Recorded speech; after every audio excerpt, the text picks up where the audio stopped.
Welcome, everyone, to a special episode of the GCNC Worldview. Today is our mini series focused on People Power Leadership Series, in which we are diving into leadership strategy and executives who are shaping the industry. And I am your host, Jill Reddish, the co-founder of the Global Cannabis Network Collective. And I am thrilled to be joined by my co-host today, Stephanie Powell of Emerald Lane Recruitment. Hey, Stephanie. Hi, Jill. How are you this morning? All good. I'm so excited for this conversation. We've got I'm going to go ahead and say the three of us are powerhouse women here, and we are joined by an amazing guest, the CEO and founder of Alibi Cannabis, Marianne Cursetjee.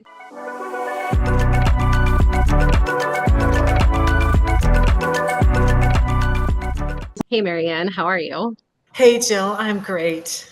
Awesome. I'm excited to have you here with us today. We're going to dive into some really juicy conversation today. But first, tell us a little bit about you and your background. Alibi Cannabis is based out of Oregon, a really kind of challenging market, but really amazing quality of cannabis there. So tell us a little bit about Alibi, and then we'll kind of dive into how you got into cannabis in the first place. Yeah, so we have been in Oregon since 2017. That's when we got licensed, and we're an indoor cultivation facility.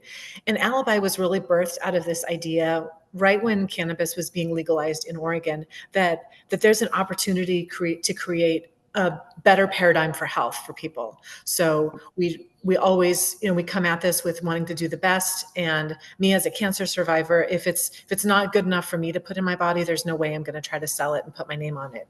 So Oh, that wow. So as a cancer survivor, like whenabouts did that happen for you before you got into the business?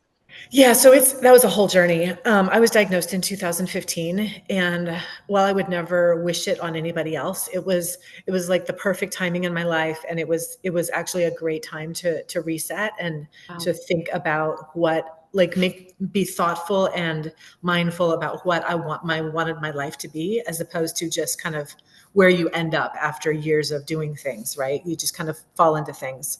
Oh, So that's so powerful. I just got chills hearing that, quite honestly.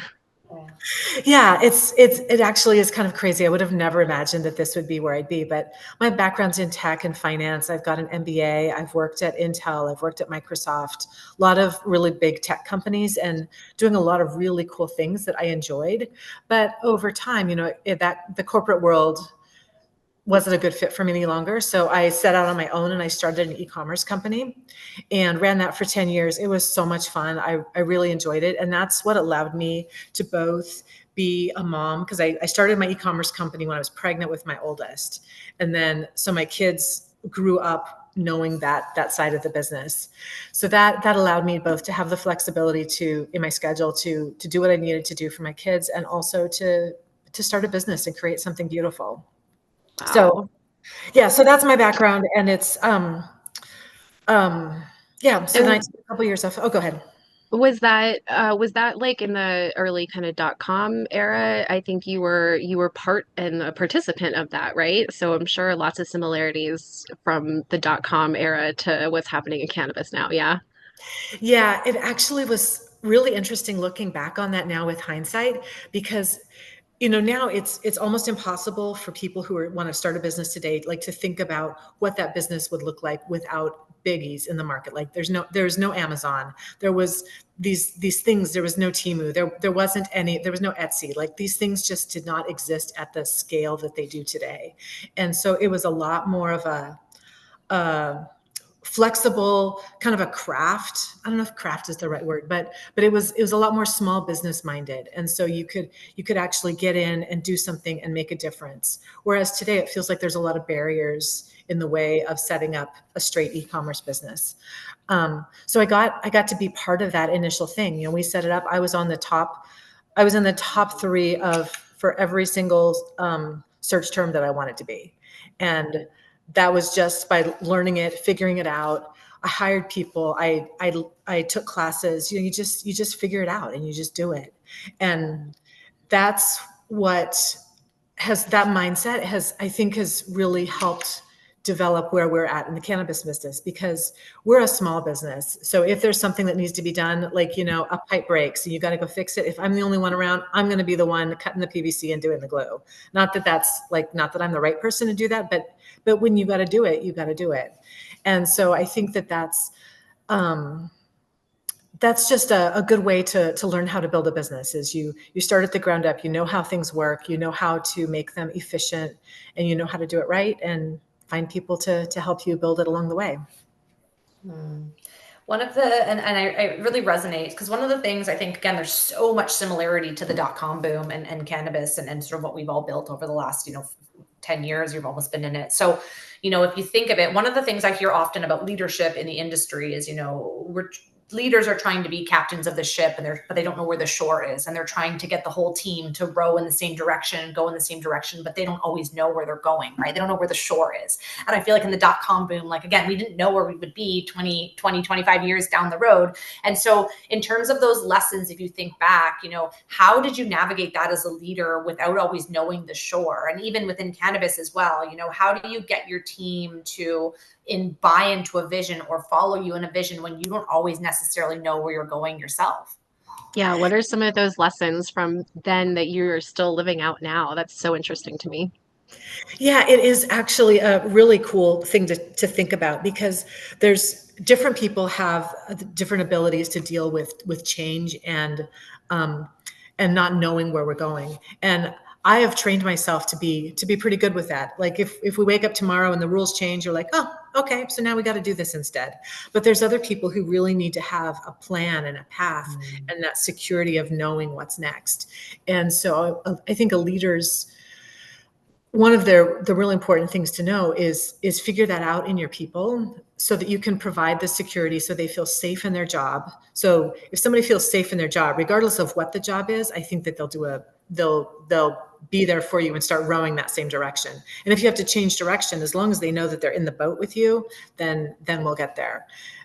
Because pivot really is the name of the game. It was true back in the dot-com ages. Somebody would come up with some innovation, or Google would change its search algorithm, and you're like, oh, okay, now I got to go do this to all my products, or oh, I got to go do this. So you just do it, you roll with it, and you're still going the same way. It's just maybe slightly different ways of getting there. And in terms of leading, it's just a matter of figuring out what your people need and what motivates them, and being able to provide that for them. Yeah, those are pretty challenging things for sure. And so Alibi is craft cannabis out of Oregon, really competitive market there. But I know that you place a high value, a high priority on paying a living wage and really investing in all of the folks on your team. Can you tell us about that and how you see that paying off? Yeah, I always approach business, or I approach this business in terms of what's it going to be in the next 5, 10, 15, 20 years.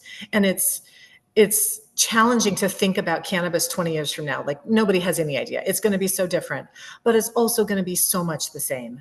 And figuring out what I can create today, create the foundation so that regardless of what happens, my business is future proofed. And so for me, that's setting it up so that, like, the word I like to use is sustainable. And most people think of that in terms of like recycled packaging, or we're going to use LEDs, or, solar power, whatever, all those things for climate. And those are important. But for me, it's bigger than that. It's really about creating something that can last the test of time. And so that's why we choose to invest in our employees. We have medical benefits that the company pays, a good portion, 75% of, and we have PTO, and we pay a living wage. All of these things they're expensive, and they're, you talked about being in a compressed market. Our prices are the lowest they have ever been. I'll bet they're the lower than almost any other state. I know Colorado and California are hurting, but Oregon's right there with them. I mean, and Michigan too, but we're right there at the bottom. And being able to have that knowledge that, no, I'm not going to cut benefits just because times are tough. Like, that's what it takes to build a sustainable business, because I invest in my employees. I know that they're going to be around, and I want the team to feel valued so that they continue to show up every day and bring their best. What kind of correlation do you maybe see between prioritizing that sort of emotional and financial security and the creativity and dedication of your employees and your team? So most of our employees are, on the cultivation side. So we've implemented a lot of changes and improvements on the cultivation facility in the last 2 years. And so it's, we were talking before about that knowledge of like knowing where you're going to be versus just showing up and you have no idea. So there's that line of back and forth between security and ambiguity. But we've changed so much. So that's kind of what we do is we're constantly innovating, and we try really hard to embed the culture of let's get better.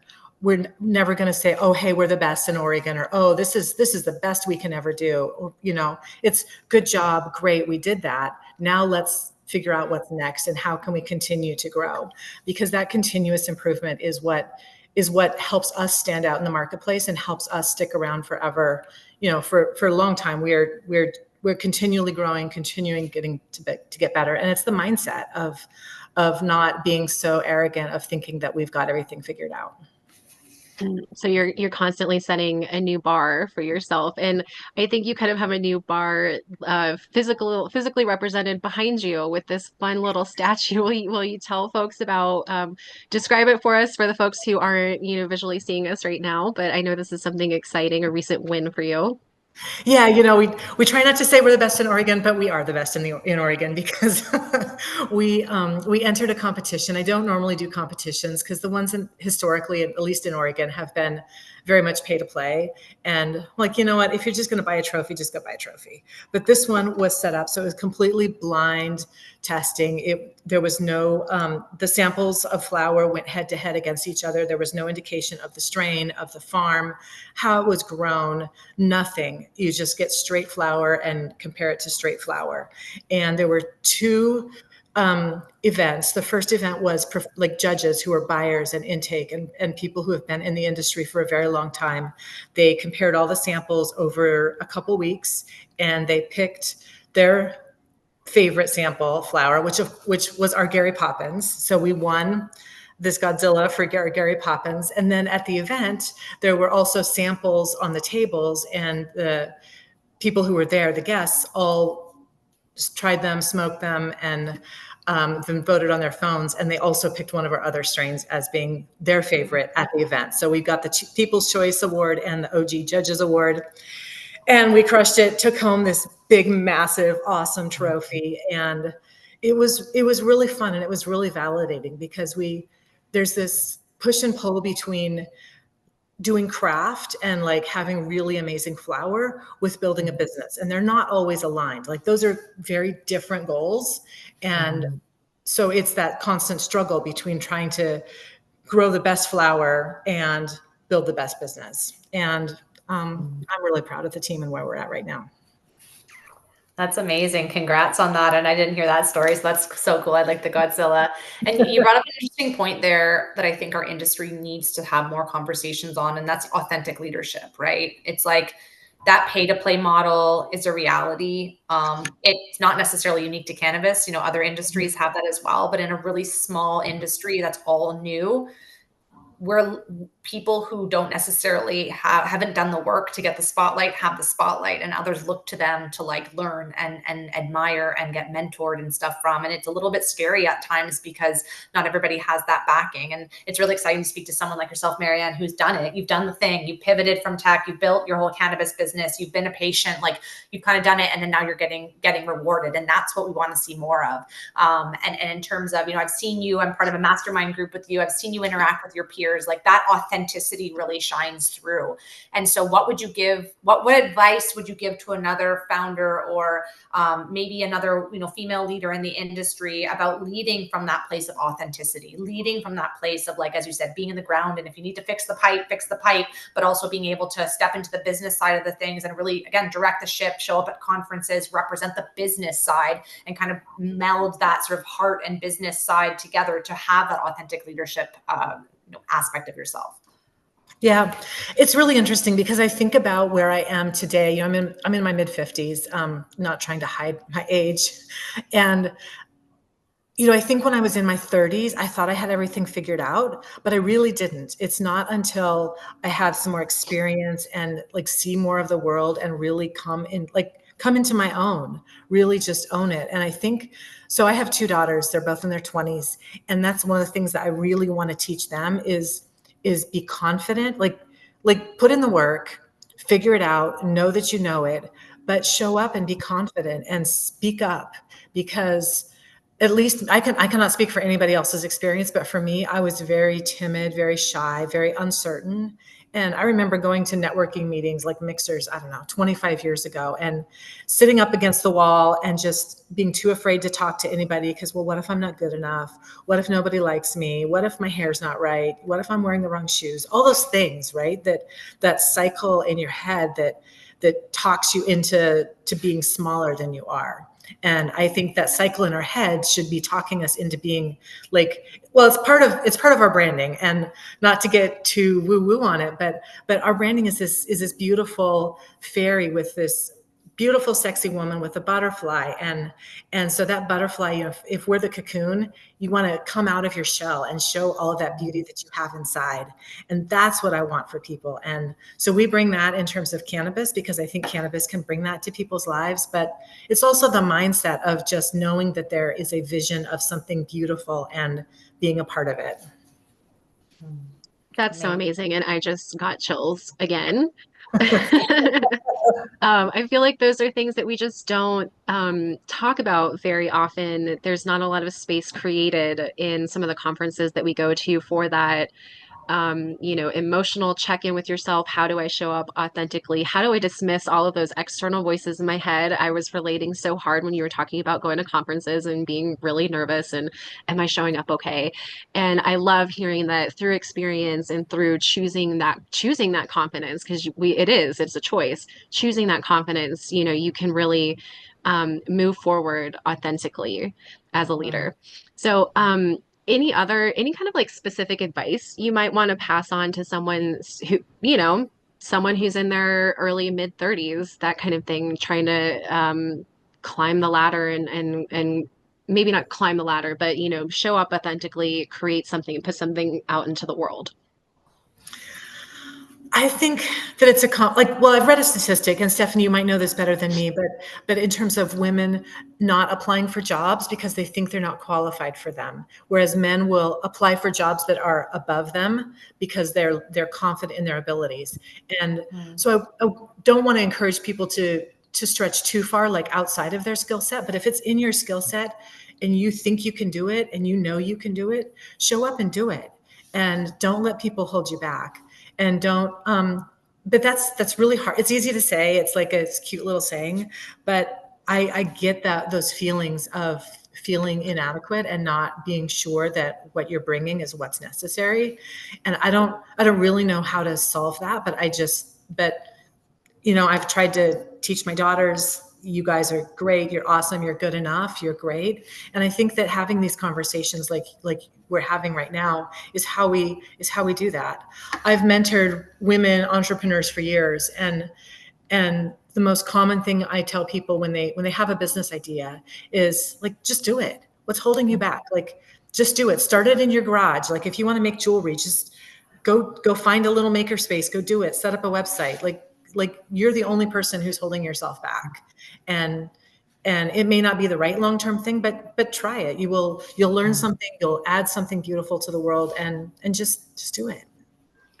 Oh, that's so inspiring. And it's so true. And again, another example of what you're doing, and I want to highlight this as well, is, talking about that expansion, that growth, just making something happen. You've recently launched your brand into the New York market. So a new state, a new market. And as someone who runs a global recruiting firm, people always say, well, do you work in the US or do you work in Canada? And I say, well, we're all global. We're all part of this global supply chain. And although the US is in its own little sandbox until eventually you can play with the rest of us on the outside, that moving across the states States, moving into a new state. Like that's global, that's regional, that's expansion, right? And all of that takes bravery. All of that takes learning and compliance and the dance between the regulations and different brands. And you're bringing like this OG market brand into a brand new market where brands aren't really established. It's still trying to figure out who it is. So I'm also curious to hear like what inspired you to go to New York? I mean, we all love New York. It's a city of dreams, but like why New York? And then what have you sort of learned as a leader expanding your business into a new market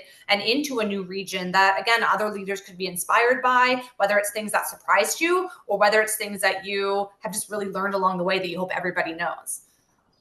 It was, such a challenging journey. And it's taken me a couple years to get launched in another state.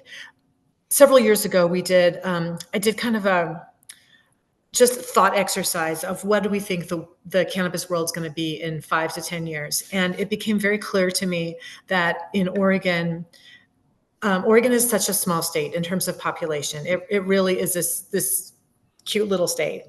And we have built something special here. And the clarity was that I don't think that federal legalization is happening anytime soon. And I'm not going to put my hopes and dreams waiting for somebody else. I'm going to create my own path. And for us, our own path. Love that. Love that so much. Well, as an aside, that's the same approach. Sometimes people like to ask me about 280E and what we do for 280E, and which is the unfair tax treatment of cannabis businesses. But it's like I just budget for it. I'm not going to fight. Like, what am I going to do? I'm just one sad little lonely voice over here in the corner complaining about my taxes. That's not going to do anybody any good. So I budget for it and move on because it's not anything that my effort is going to help. My voice, I'm happy to add it to the chorus, but it's not going to make any difference. So it's not a place I spend my time and my thought. But anyway, so launching our brand. So, originally the goal or the idea of legalization was that we would be able to have brands that transcend states and transcend these little local geographies. But from a regulation standpoint, I don't think that's going to happen anytime soon. And so I wanted to take charge of our own destiny and not leave that in the hands of regulators. And so my husband's family's from New York. We've been there for decades, and it's a natural fit for our brand. Being the beautiful woman, the sexy woman's kind of an adventurous vision for people who want to do things differently. And I think that totally embodies the New York lifestyle, both in the city and outside. And so it's taken years because the cannabis industry, as you guys both know, is totally based on relationships. And that's where showing up at conferences and making connections and having conversation, it's what helps propel us forward. So, we use our relationships, met people in New York, and as of last week, we are officially launched coast to coast. So it's pretty exciting. That is really exciting. Yeah. Marianne, I want to circle back on something that you said about how your kind of one sad voice you wanting to complain about the taxes. Totally get that. But anybody who looks at your LinkedIn profile will see that you're not just sitting in your corner doing nothing. You're out there. You're involved. You're engaged. You're like. You're a reporter, you're a business mentor, you're involved with ASTM and having a voice with the standards for the cannabis industry. I'm tempted to ask you, girl, how do you do it all? How do you have the time? But you're a successful businesswoman. Tell us a little bit about your strategies for how you do all of that and why you want to do all of that. Like, what motivates you to get to, for most people, running a cannabis business and expanding it from state to state is plenty, but girl, you're involved. So why? Because I have so much energy. Really, this is the unmedicated me, and it's a lot, but it's fun, and I really feel like, without getting too off the beaten path, like I really feel like cannabis is the answer and can solve so many of the world's problems. And so that's why we keep doing what we're doing at the farm, is getting better, growing the best stuff, because it can make your life better. It reduces pain. It helps you sleep. All of those things that make your life more abundant. And fortunately, we've have an awesome team. So I have a sales team, we've got the cultivation team, and they all just do their jobs fabulously. So the last couple of years, I don't have to be at the farm very much anymore.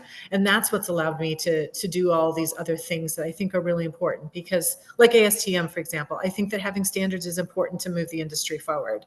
And I love mentoring people who have ideas for new businesses, and sharing some of the things I've learned along the way. I love it, and I think it's part of what adds value to life, is being able to make those connections and share. And yeah, it's a lot. And if I were at a different place in life, I wouldn't be able to do it all. Fortunately, my kids are both in their 20s.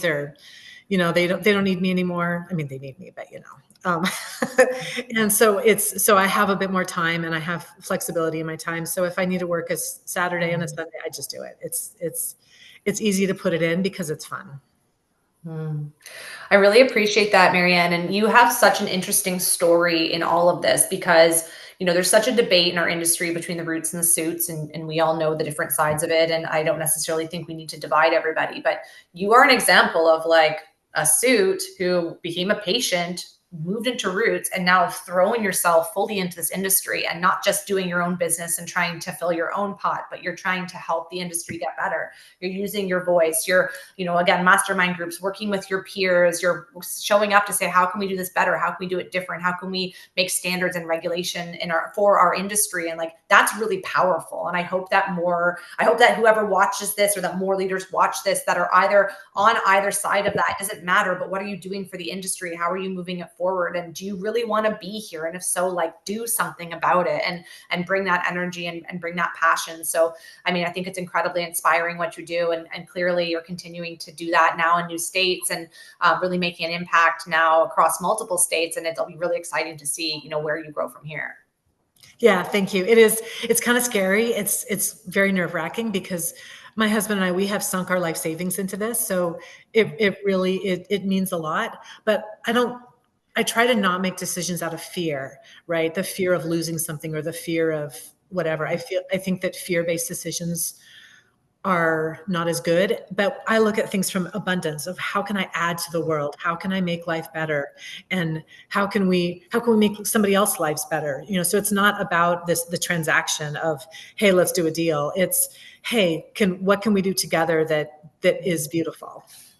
Oh, wow. Well, I had goosebumps on that one. It's really beautiful. So again, thank you. And on that note, we mentioned that we've been asking everyone who's been a part of this to share, a win and a wish, and sort of share and celebrate your own abundance. So, knowing what you know now, what is sort of a win over the last, say, 6 months to now? And then what would be your wish for the cannabis industry as you move through 2025 and beyond? Yeah. So the wins are easy, because we just won our little Godzilla thing on Saturday night. So that's a huge win and huge validation for the cultivation team. My head of cultivation's a woman, but it's the same thing. It's like, okay, she's not good because she's a woman. She's good because she's good. And and we didn't hire her because she's a woman. We hired her because she's good. And so that's just an encouragement to everybody. Half the cultivation team is female, but they're not hired because they're females, because they're good at their job and they enjoy it. So this is, a very tangible example of the skills of the team. The other big win, like we talked about, is New York. It's taken 2 years to get launched in New York, and I'm really, really excited about that. But my wish, what really informs all of that is I really wish for cannabis to be more normalized. I wish that we didn't have all these obstacles to setting up real businesses. A lot of people talk about business in terms of headwinds and tailwinds. So, the headwinds are things that are in your face, holding you back, and the tailwinds are the things that are pushing you forward. And my tailwinds are the knowledge that the cannabis can heal and it can improve lives. So that's what keep pushing us forward. But there's so many obstacles. But instead of, like I said before, like the regulation and complaining about regulators and rules, instead of going down that path, what I want to do instead is encourage people to try it. Like, if you can't sleep at night, just try it. Oh, here's a gummy, or, here, try this. Just open people's minds, because once your mind is opened, you realize that we have been programmed to think that pills are the answer to so many things. And yet there is another alternative that if we're open-minded enough, it can help. It's not the right answer for everything, everybody, every time, but it can help with so many things. And that's what I wish, is that we can share it. You can share it with your mom, your dad, your aunt, your uncle, whoever. And there's no judgment. And that's what I wish. I'm going to join you in that one, Marianne. I think the more we manifest that for the world, the better. The holistic plant medicine as an answer and expanding our minds. That's so beautiful and so powerful. Thank you for joining me today, Marianne. Thank you for being such an incredible guest and for sharing so much wisdom about your leadership and your business and, showing up authentically for this. We really appreciate it. Thank you, Jill. It's been a pleasure chatting. I really enjoyed chatting with you and Stephanie, and I hope you guys have a fabulous day. Amazing. Will do.